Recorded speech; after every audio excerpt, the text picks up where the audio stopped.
The coolest podcast in the world. No jumper. Yo partner player, Lush Uno. Uno. Ask me no questions. I'll tell you no lies. It was 17.5 when I was selling them pies. Oh, you shit. lied to me, Lush, once again. And I got my homeboy with me. The pleasure. My young life. You feel me? Frakavelli. My boy. Come on, man. Come on. Frisco's finest. Come on. One of the most impactful rappers to emerge from the Bay Area in several years, and a big disruption in the scene. I mean, and I say that as a consummate, lifelong student of Bay Area hip hop. Mhm. I feel like you are really one of the ones carrying the torch right now, dude. Thank you, man. And you say that as an orchestral part in my journey. You know what I mean? There were definitely moments where you pushed the line on me that brought me to this place. You know what I'm saying? That's dope. It's an honor to be a part of that, especially considering your trajectory. In battle rap, there's so many different people that there's so much talent. It's difficult to know who to focus on and how to allocate your efforts and, investments, etc. And I'm glad that anytime somebody actually winds up being successful, especially outside of battle rap, because to me, that was always the goal. Was battle rap was just it wasn't the destination, it was the journey, It's like you can claim credit on Geechee Gotti and Frak. That's a big two right there, So many different personalities come through, and yeah, exactly. But it's like you never really know, 'cause sometimes I might focus on somebody and they don't wind up delivering, or I think they're amazing but they don't resonate with 100%. the audience, or they do and they don't know how to capitalize off of it. You were kind of like a perfect storm of all three of those things, where you were able to, no matter what. And it took a second, to be honest. The battle rap streets are dim and dark in the GZ level of when you're first coming up. You know what I mean? So it took me having to really invest in myself, believe in myself, to really get to the level I am at now. Now, San Francisco, California, point of origin. Come on. Straight Yay area repping. You were like in middle school when the hyphy movement was cracking, Literally, right? yep. Bar mitzvahs. Got my first tell me when to go. It's not the bar. I got my first on my bar mitzvah to tell me when to go, right? That's a fact. Okay. I live with our rap, man. So what was it like being like, because, I was in my early 20s and the hyphy movement was cracking. I was up in Oakland. It was going crazy. What was it like being It's almost the like youth? I got all the conceptual culture from it, but didn't suffer the overdoses, losing friends part of it that a lot of my older peers did. You know what I mean? So it was kind of a magical sweet spot I was in. But, when I started high school, it was still kind of, twinkling on a little bit. And, it was crazy. It was a wild time to be in the Bay Area, but I still feel like that cultural impact that movement had is still in the art, culture, everything in the Bay Area. 1,000%. 1,000. Not only the Bay, I feel like it's had a huge influence outside of it, because we know LA to Detroit to everywhere. Yeah, and we know that the Bay is like the place where so much slang, so many trends start. Everything was invented there. Why do you think that? Soulja Boy. Yeah, exactly. Except for Soulja Boy. Yeah, exactly. Why He's doing Wildin' Out with me. We're doing the Chase Center date in a couple of weeks. And it's like Keisha Cole, LaRussell, me, and Soulja Boy are the guests. And Soulja Boy in San Francisco, I can't wait to meet him and see what he does in the Wildin' Out. I hope you're on his team. Yeah. Because that's like the one person I don't want to see you mark out. Yeah. That's crazy. Keisha Cole, Bay Area legend, goddess. 100%. I remember back in the day, the homie Plex, his cousin was having a charity drive for children at Castlemont High, and Keisha Cole pulled up in a cranberry Aston Martin. And if you know where Castlemont's at, right in the middle of the Shadies, that's a section right there. And untouched, nobody is messing with Keisha. You know what I'm saying? It was. And she walked in looking like a magazine in human form. It was incredible. But legend. Yeah, absolute legend. That's gonna be sick. So Frisco is literally one of the most undefinable places in the world. Like, how would you describe San Francisco for someone that's never been there? It's so crazy because if you were to ask me this question like during my childhood, it would be like completely different. You know what I mean? Okay, so Like, what does childhood Frak say to that? childhood San Francisco to me was like the ultimate place of like arts and culture and activism. You know what I mean? And obviously there's like the financial sector, but like my parents and like my childhood luckily was very immersed in like art and culture. You know, so when I grew up, all the culture of the young people was like protesting, dance, art, hip hop, like cool shit. And also, you know, so many cultures. It was a melting pot of so many different types of foods.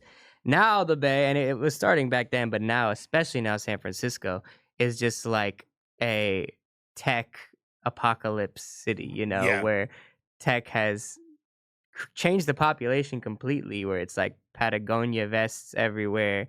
And then also the San Francisco still holds on at the fringes, and like my crew who came with me today, Family Not a Group, that's kind of our mission, is to keep the people who grew up here. No pun intended with mission.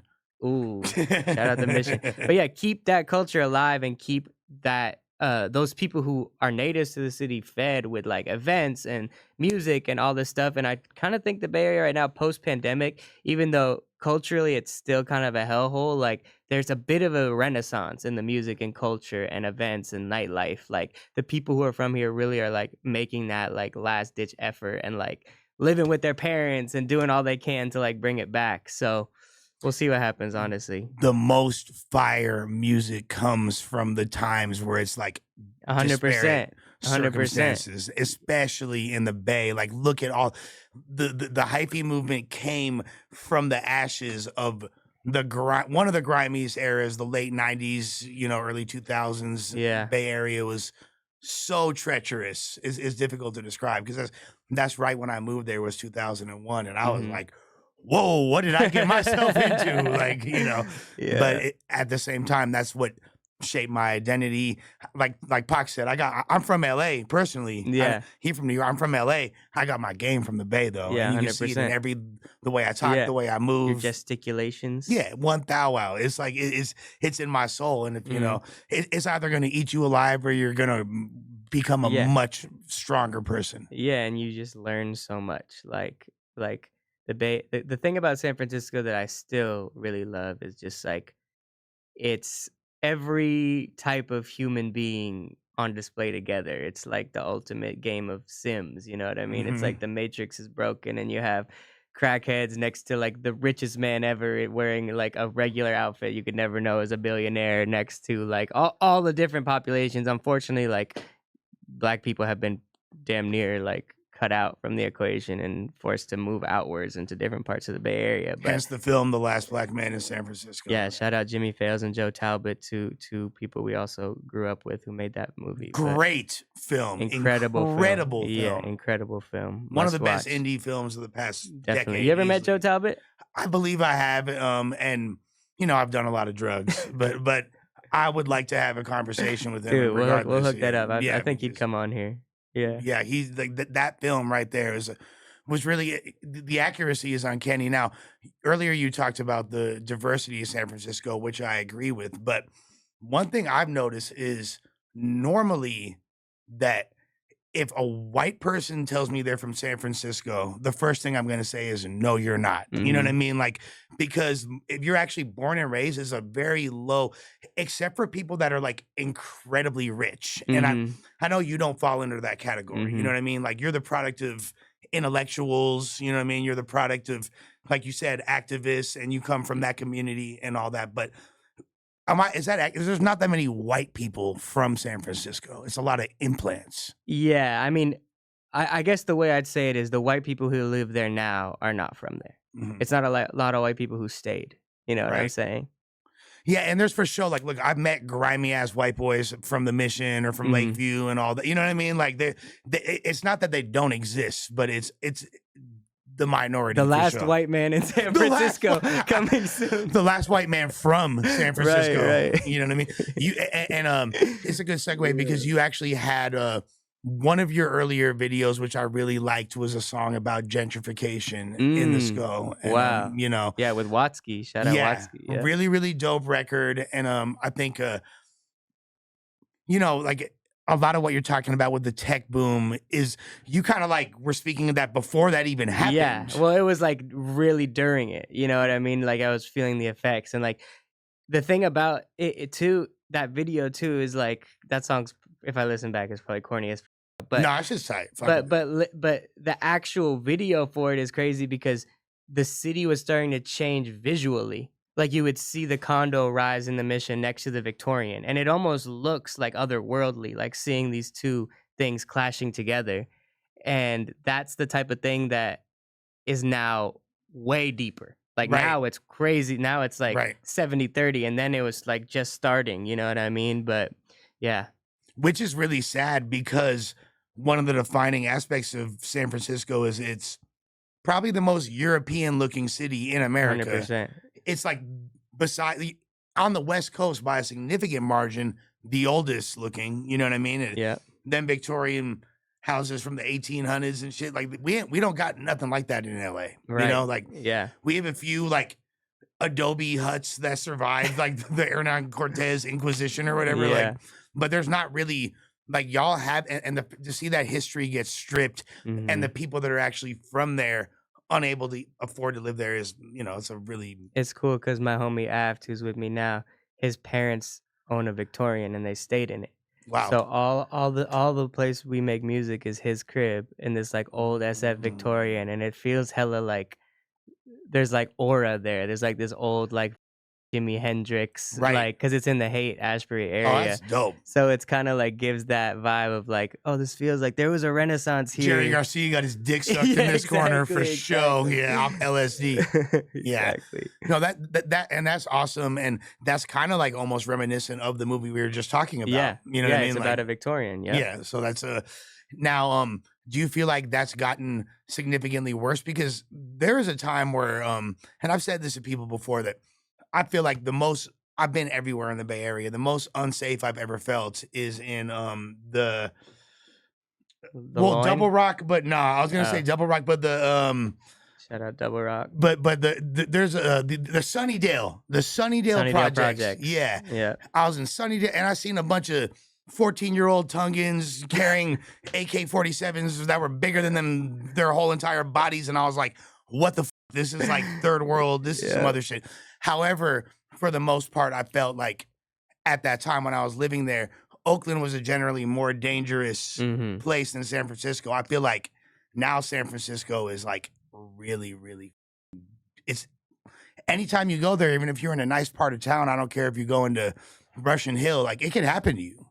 I honestly like push back on that only for like I feel like a lot of that gets warped by like right-wing media trying to call it this hellhole, and it is like visually it is, but violent crime is way down. Like people aren't really getting murdered like that. People aren't like people are getting bipped, but people aren't like there's not gangs that are like super active. You know what I mean? Like a lot of it is people using this like liberal city to paint this narrative of whatever, and it does look crazy. Like any neighborhood you're walking in, you'd feel unsafe.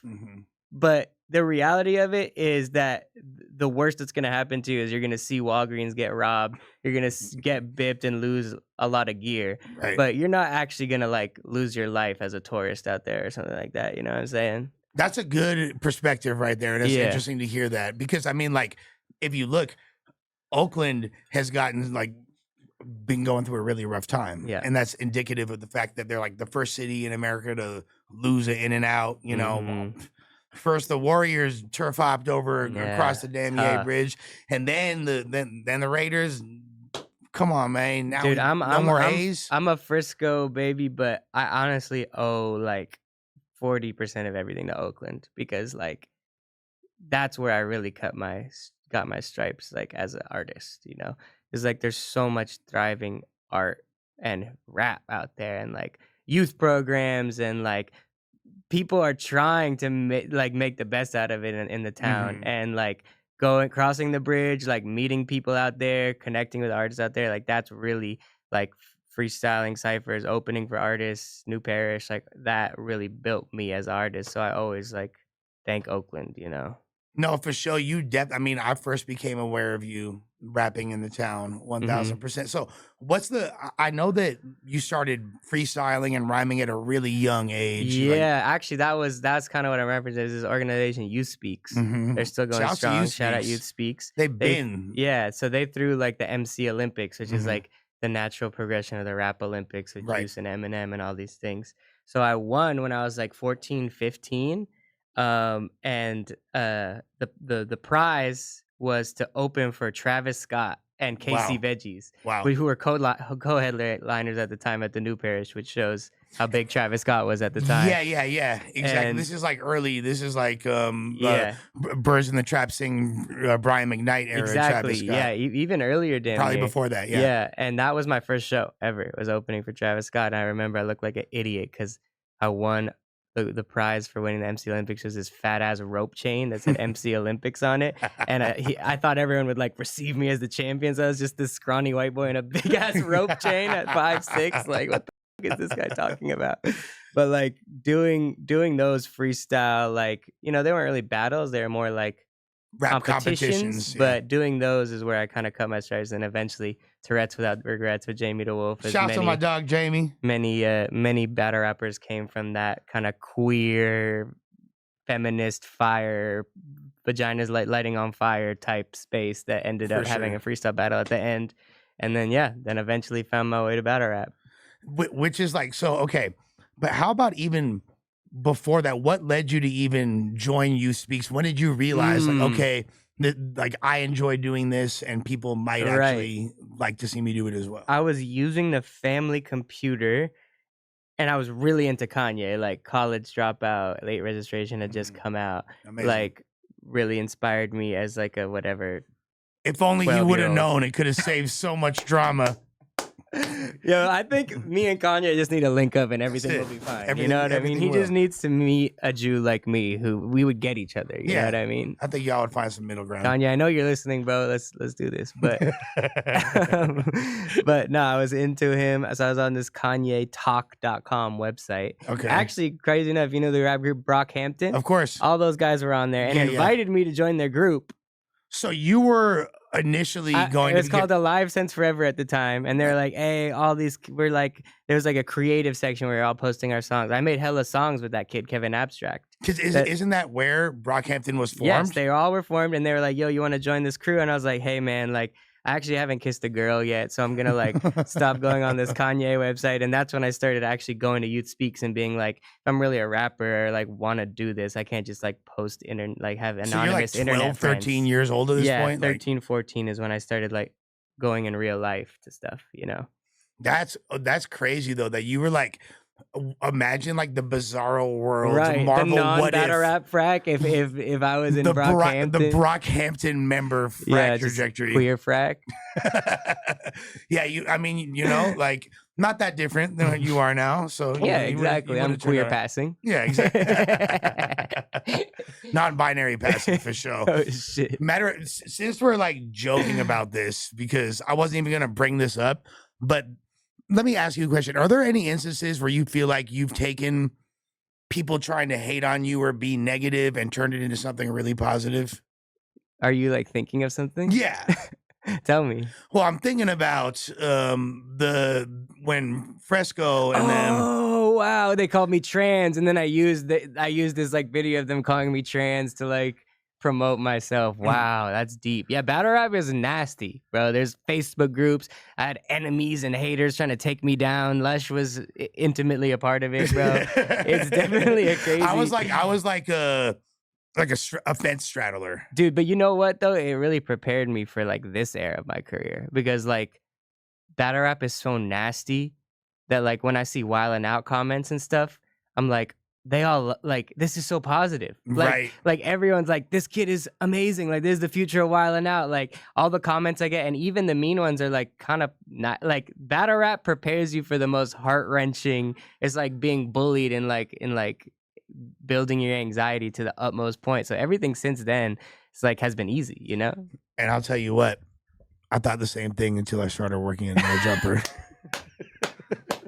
I gotta wait till these comments drop. There's always like meaner. I thought that because the thing is, ultimately, battle rap has the redeeming quality of being an artistic pursuit. You know what I mean?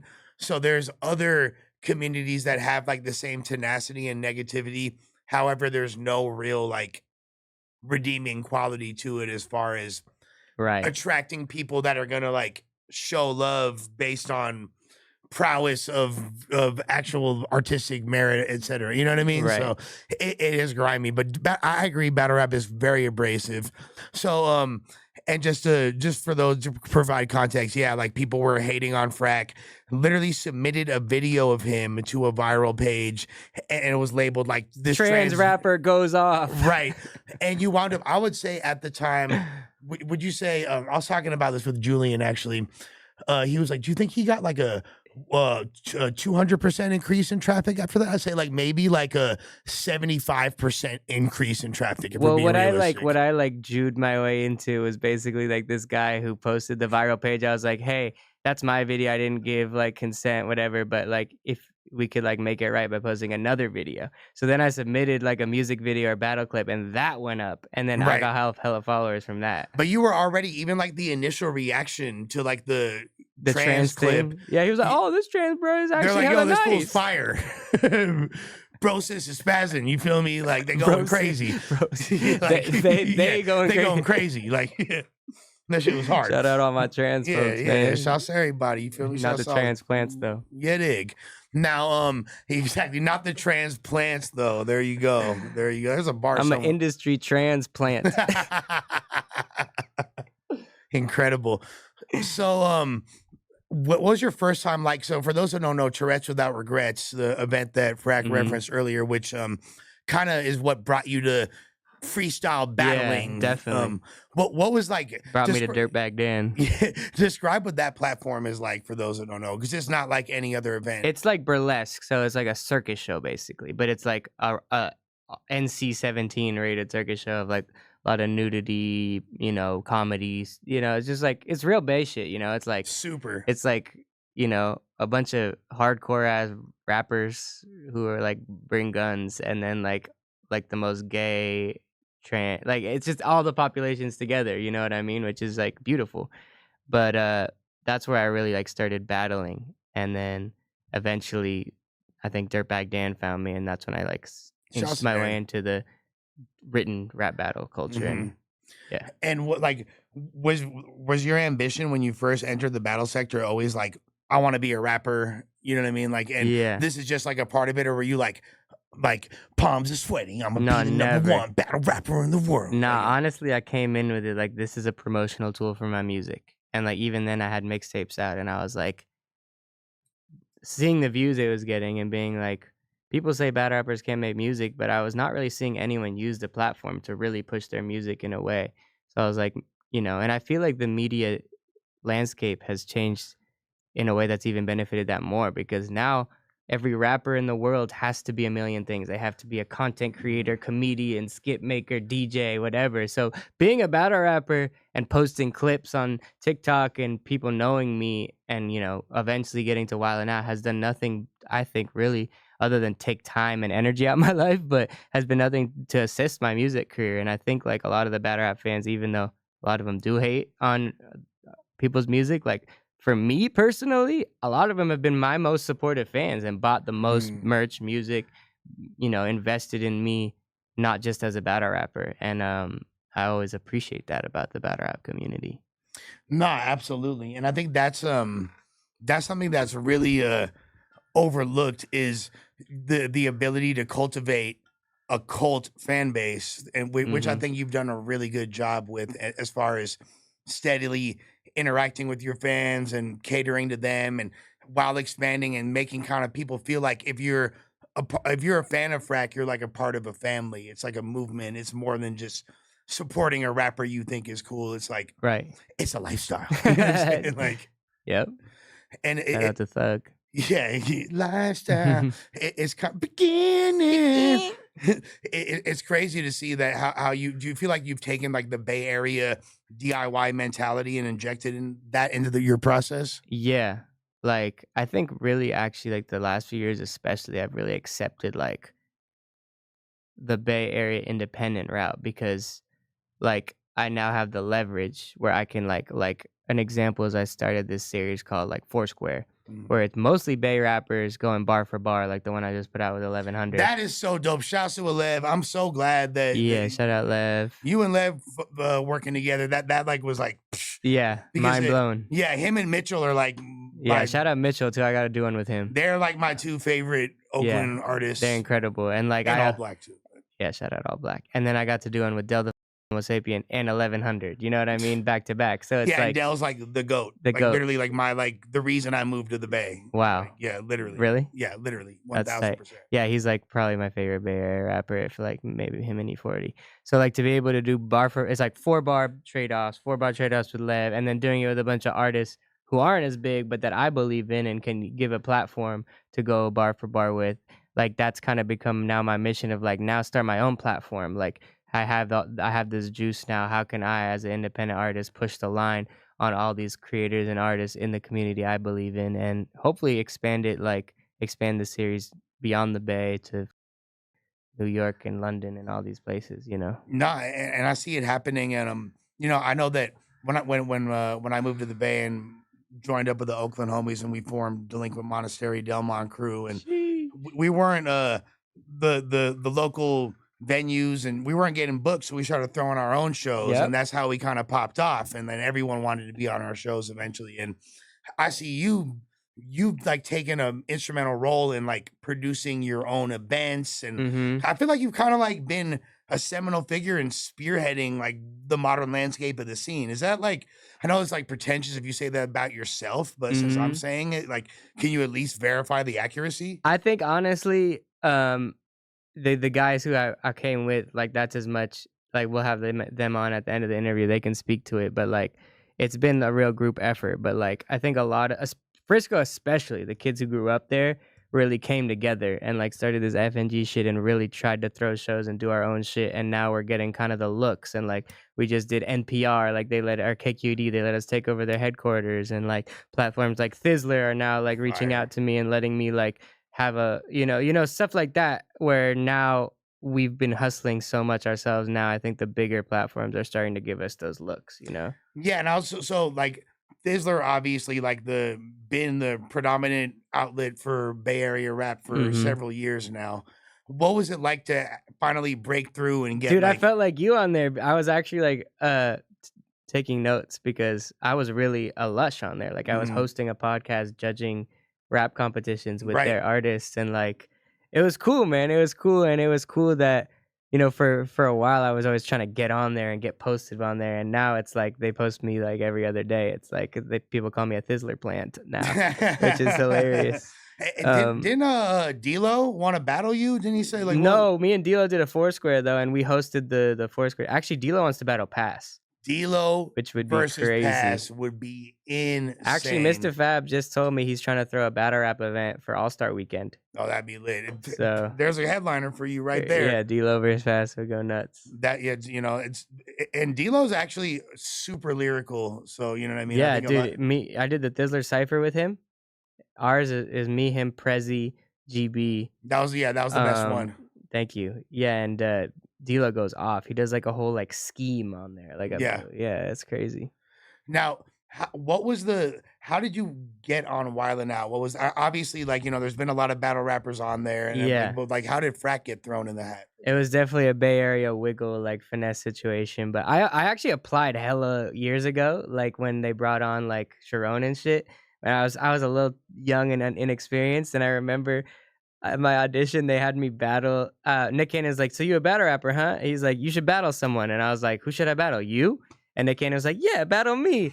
But like my battle rapper mentality took it way too far. So I was like, the most personal, like, I was like, Mariah Eminem was hitting that. Like Mariah gonna have to carry a casket when I was in the dumbest shit, and there was crickets in there, and I was like, oh fuck. So I didn't make it that time, and then I auditioned again years later, and Nick Cannon's like, you look familiar, bro. I was like, nah, you don't know me, bro. No, I was just born last week. But that audition was crazy, and I actually got the audition because they were looking for it was all comedians who had agents, but one of the comedian homies sent me the link, Pete. Oh, From Battle Rap. He's like, I'm not gonna apply to Wild, and I was like, well, I will. So I applied as my own agent, sent in video of me sent in video of clips and Hitman giving me praise. So like they knew. They called me to LA audition, and it was all comedians, and it was a battle rap audition. So I just went through every single person in the room, cooked every single person one by one, like had everyone going crazy. And then they brought me to an Atlanta audition, which was more like making the band, like people were like getting dropped every day. No Diddy, but people were getting dropped every day. And like, it was like a process that was like all filmed and stuff like that. And then that's eventually made it to the show, and it rolled right into shooting in Atlanta. Did you kind of like, were you confident by the time you made it to Atlanta? Like, all right, like, I think I'm going to be in the final. When I made it to Atlanta, I was nervous. I was like, I have no idea what they're looking for. And then when I was in the auditions, it was like, basically they were trying to see which of these comedians is good enough at rap that can make it. So it was like, and the show now is very battle rap hip hop heavy. It's like super a freestyle, you know. So and it's like all the shit I've been doing and battle rap and Tourette's and everything, the Dirtbag Dan show, all these things I was just freestyling and ciphering, Thizzler, it all built up to this. So every game I was like, oh, this is bar pong, you know, this is all the shit we've been doing. So it was really easy for me, and that's when I knew I was like, oh, I'm gonna make it for sure. And look, I've been in as many ciphers as probably any human being alive. You know what I mean? Like, besides like Supernat and Poison Pen. You know what I mean? And y'all couldn't test in a tube. Ooh, you couldn't test in a tube. You feel me? Yeah. That's right. Throwback. Come on. I think you're the best freestyler alive. Damn. I can't claim that. I think I mean, like, Juice is alive. Yeah, okay, so like my current era right now, aliens are invading the planet. I can choose one person to defend humanity from mass occupation. You feel me? Like, I choose Frak. Pikachu, huge, I choose you. And I, you know, I would never. I'm glad you said Juice, because, you know, he's probably, you know, like, it'd be a toss up between the two of y'all. But I think the other names that get mentioned, Sharon, shouts to him, your one of your castmates. Yes. On Wild No, not anymore. Well, I don't know, or you know. But he's better at freestyling than me. Like, I can confidently say, like, his autistic mind is just so tapped in. But I don't think if we threw a beat, like, he's not like he doesn't rap on beat. So if it was like, if it was a battle rap freestyle, I would choose him. You say I don't rap on beat, but I'm but I come in with a new rebuttal. I'm spitting it heavier. I'll give you the beats like your Jewish uncle. Like,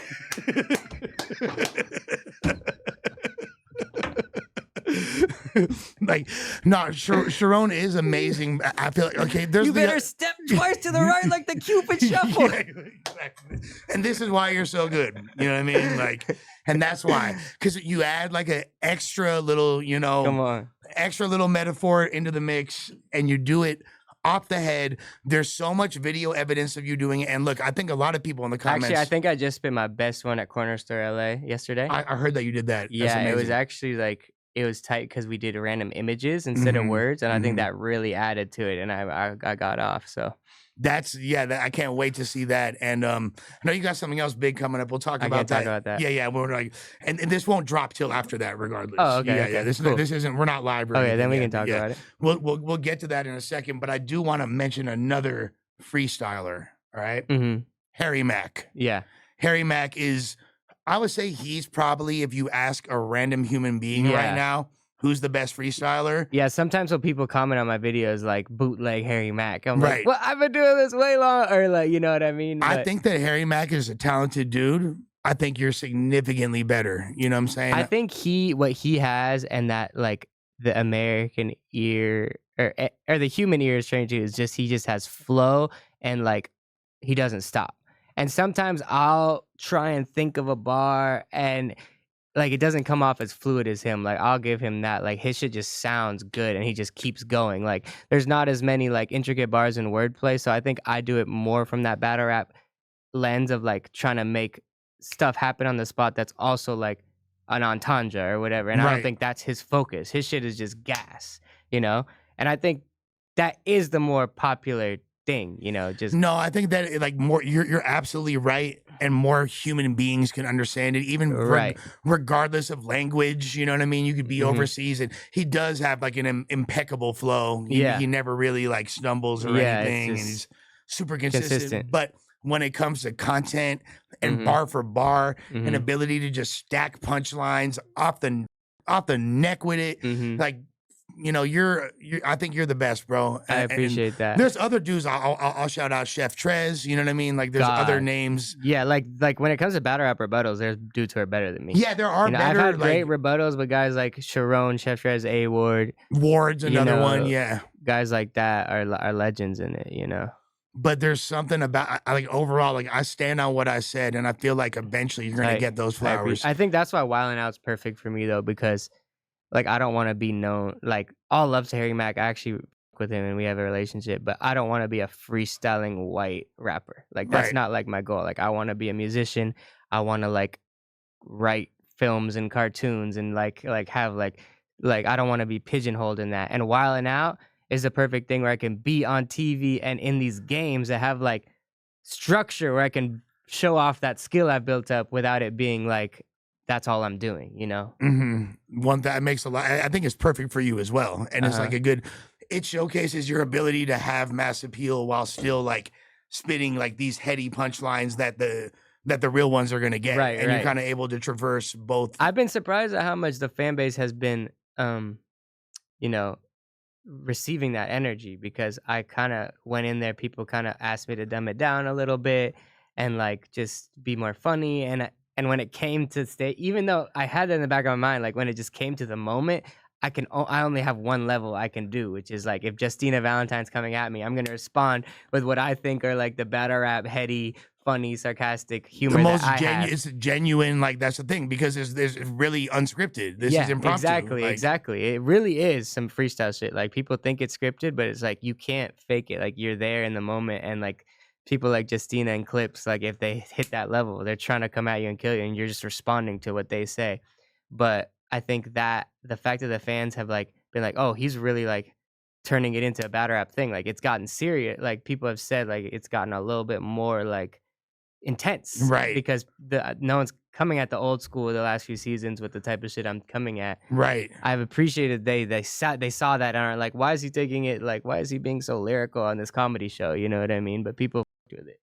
Now, so there's no multiple takes, really. Like it's like you No. gotta. That's the moment. That's what's captured. You get cut from the episode because they have to turn like an hour show into 20 minutes. So you have to you have to make sure that Yeah. it's a competition for who's gonna have the most popping moments. 100%, and it's people are fighting for TV time. You know what I mean? That's dope. Okay, Yeah. that kind of makes it even more exciting. Yeah, almost. Like, 100%. when you look at it from that perspective, it's like you have to deliver. You have to be in the moment. It don't necessarily matter of your star power. You have to take advantage of the moment to the best of your ability. Unless you're like DC Young Fly and like just like moving your hand to the left makes everyone die in the audience. But that's star power, right? Exactly, Like, yeah. yeah. So who do you feel like you've learned the most from as far as your Wildin' Out castmates? Dude, I've only done one season. It was like 2.5 weeks. So it was like this crazy hip hop summer camp that like lasted for, so I kind of blacked out.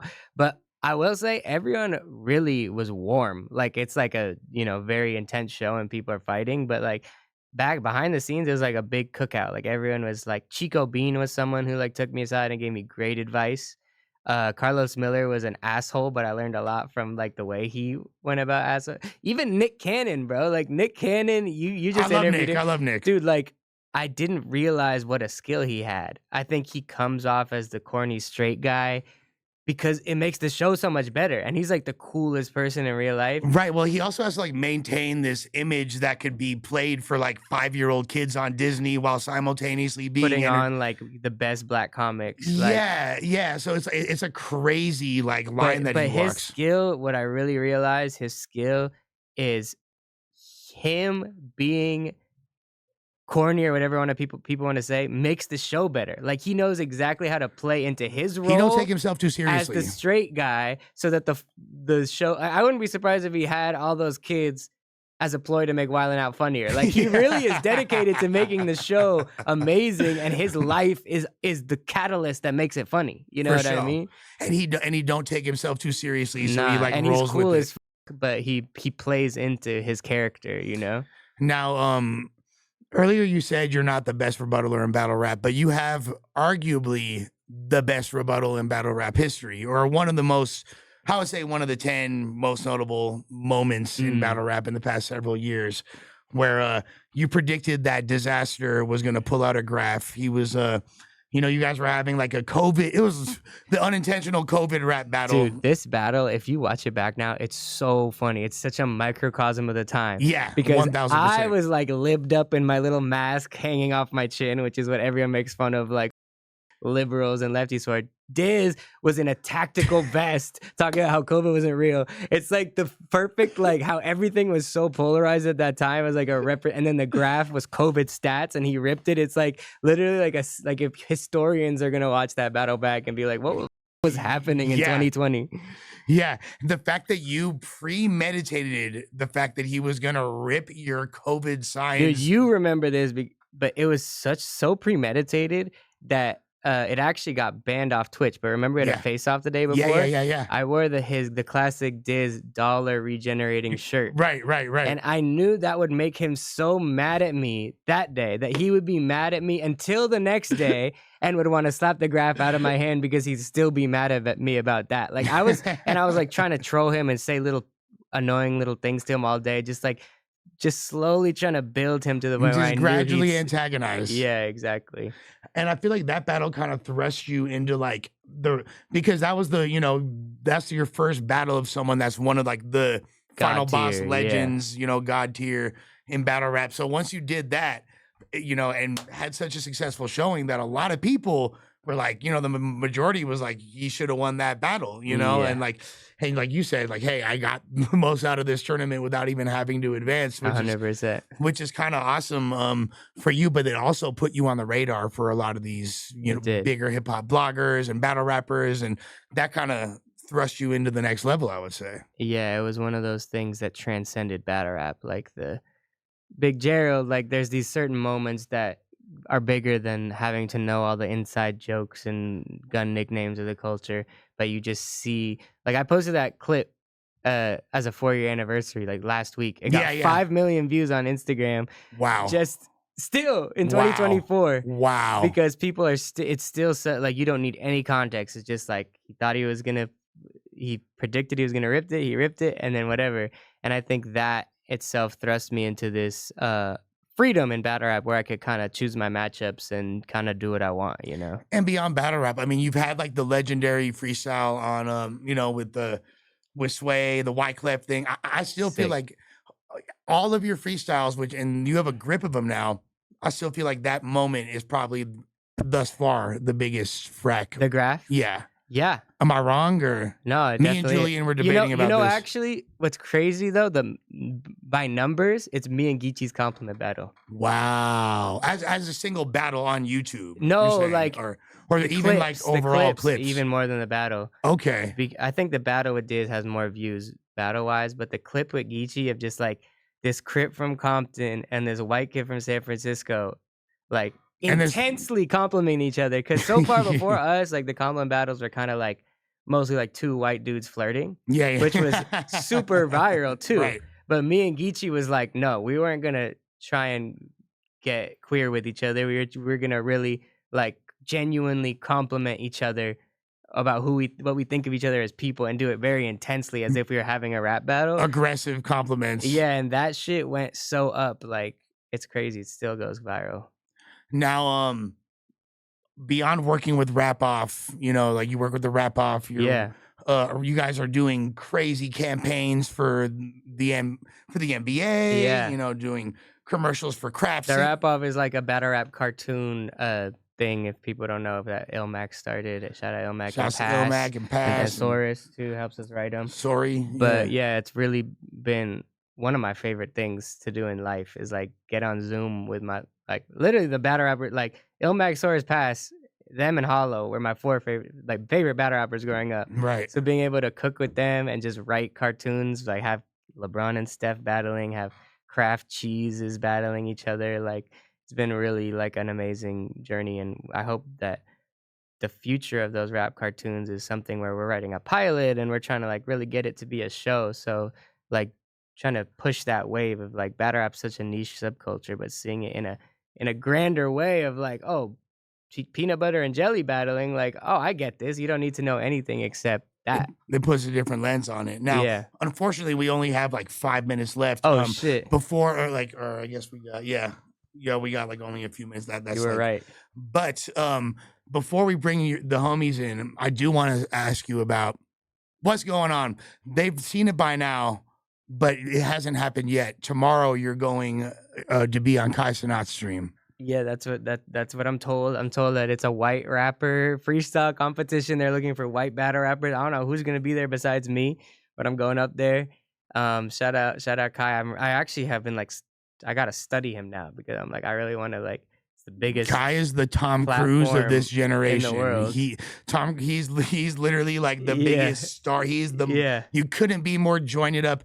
I can't think of a rapper that's bigger than Cenat right now. Like literally, there's no. He's like bigger than hip hop. Yeah, like, no, he's the god right now. He's the god. So we'll see what happens. But I'm excited to like bring. They did the same thing last year, and it was very cringe. Like some really cringe white rappers and. Well, you're about to have an amazing performance. Yeah, it's kind of a trap, but those are the things I thrive in, is like misdirecting in those traps. So 1000%. We'll see what happens. Hopefully, I'm predicting it's going to go well. Yeah, and I really I hope that after your success from this, you give me your new phone number. Come on, man. You're going to need. I have like 5 Lush 1 numbers in my phone already. Let's get the homies in here real quick, right? Should I go bring them? Yeah.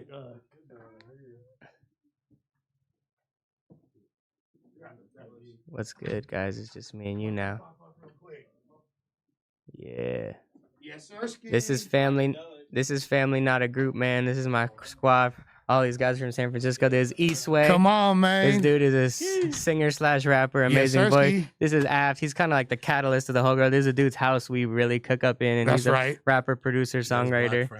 I really and come on, Snack said say. Let me hear the bark. Let me hear the bark. Let me hear the bark. Let me hear the bark. Oh.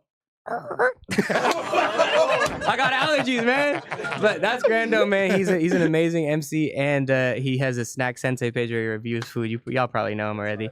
And I don't know who this guy is, actually. I just snuck in. This is Mike Evans Jr. This is the comedian of the group, man. So he actually does like comedy and web series shit. And, all these, we actually are like, 17 of us? We're an artist collective, activists, musicians, whatever. But really, the power of FNG has been like the live events, and we're working on an album now. So it's just all Frisco born, a couple Oakland born too, but just. There's a couple snuck in, huh? Yeah. Hey, 41510, what you talking about? 41510, come on. Hey, what's up with my rallies? Come on, man. I done scuffed my checks out there. Yeah. Anything you guys want to say on Adam 22's network? FNG, man, the city up right now, man. San Francisco, come on, bro, tap in. Y'all know the vibes, man. Hey, Frak, this has been fire. You feel me?